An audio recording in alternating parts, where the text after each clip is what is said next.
you, Mr. Chairman. I appreciate it very much, and I appreciate the panel's testimony today. And thanks for your patience as well. Mr. Mulligan, thank you again for testifying. In your testimony, you note that December 16th and December 17th, you began notifying the payment processors and card networks. And on December 19th, made a public announcement regarding the breach. And is that true? That's accurate. Okay.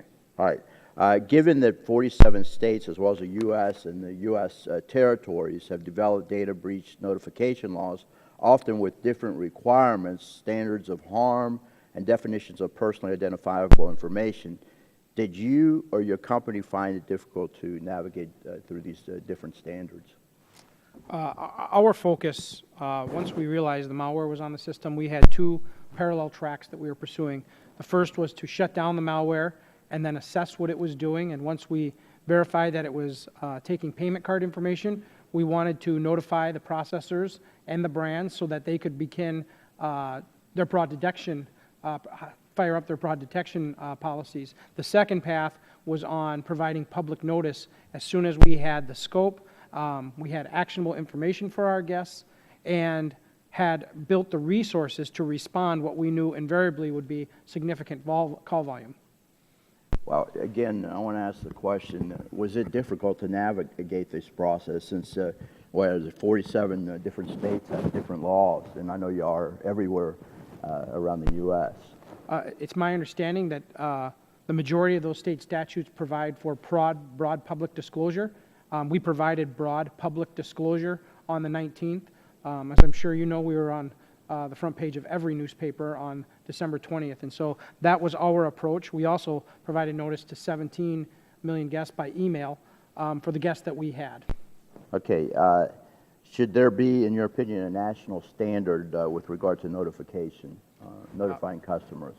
Certainly one standard would be easier to follow than 47, but we complied with all 47 state statutes. Thank you. Mr. Kingston, same question. Should there be a national standard as far as notifying customers? I mean, I don't have an opinion on whether there should be a national standard or not. I would say that it's important that there be flexibility within whatever legislation and standard that we have, because I do think, as was noted in the first panel, these investigations, these events are different, and on a case-by-case basis need to be handled differently. Anyone else on the panel wish to comment on that? Should there be a national standard? Outside the purview of the council. Okay. All right. Next question.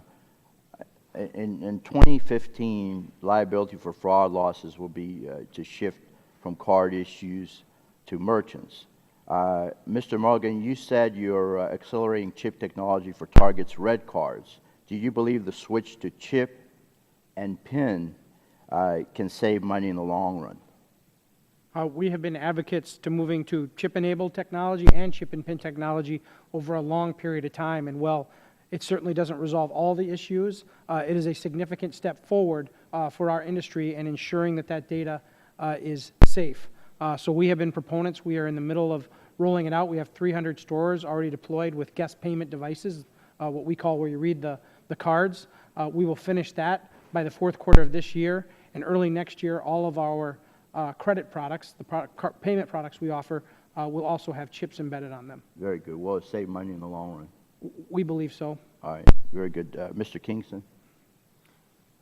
So we are actively evaluating PIN chip technology at Neiman Marcus, and we will certainly, if consumers are issued cards with PIN chip in them, be ready and able to support those transactions.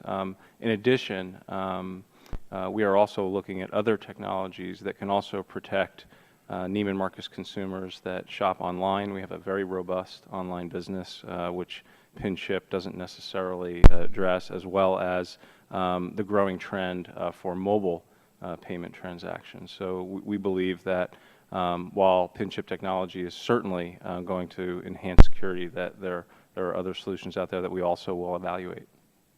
Thank you. Again, for Mr. Smith, do you believe it'll save money in the long run,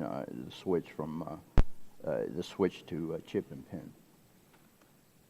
I can't really comment on the savings, but, you know, any security technologies that can be deployed to protect cardhold data, you know, we'd be supportive of. Mr. Russo?